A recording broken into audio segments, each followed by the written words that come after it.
ఇష్టారాజ్యంగా ఒక రాజ్యాంగానికి విరుద్ధంగా ఉద్యోగులుగా కామన్ సివిల్ ప్రొసీజర్ కోడ్ అనే దాన్ని ఉల్లంఘించి తన ఇష్టారాజ్యంగా తాను చెప్పిందే వేదం, తన మాట వినకపోతే బదనాం చేస్తామనే ధోరణిలో ఒక ఒంటరిదైనటువంటి ఒక దళిత ఉద్యోగిని హరాస్ చేస్తూ ఒక ఏడాదిన్నరగా పతాక స్థాయికి తీసుకెళ్లాడు.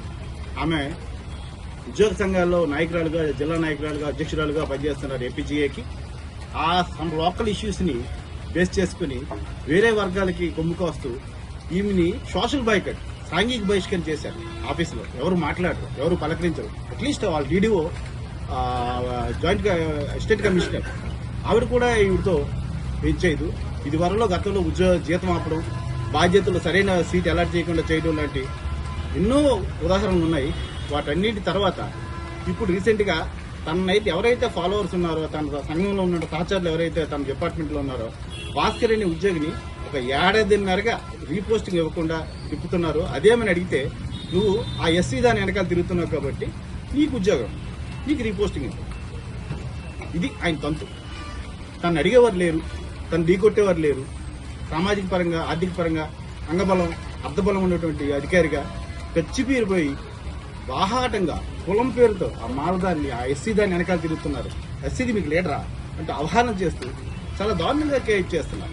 అడగడానికి ఎవరు సరిపోవడం లేదు. ఆయనకి అడిగితే తాను ఇంకో వేరే రూట్ లో ఉన్నతాధికారులతో ఆఖరికాల గతంలో ఆవిడికి ఒక చిన్న బురువర్కటి ఒక ప్రొసీజర్ వైలేషన్ తన ఉన్నతాధికారికి డిపార్ట్మెంట్ జరుగుతున్న అవినీతి గురించి తెలియజేసినందుకు డైరెక్ట్ అప్రోచ్ ఎందుకు అయ్యావు అని చెప్పి దగ్గర నుంచి సస్పెండ్ చేయించారు.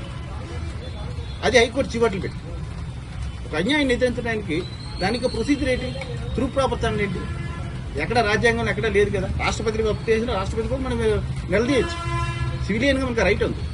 అవన్నీ వదిలేసి ఆవిడ అఫీషియల్ ఫార్మాలిటీస్ ప్రొసీజర్ ని వైలేట్ చేసిందని కక్ష కట్టుకుని ఆవిడని సస్పెండ్ చేస్తే హైకోర్టు పుణ్యాన, గౌరవ న్యాయస్థానం పుణ్యాన తిరిగి ఉద్యోగం పొందింది. ఆవిడ ఇంత వైలేషన్ ఈ జిల్లాలో ఎక్కడా లేదు.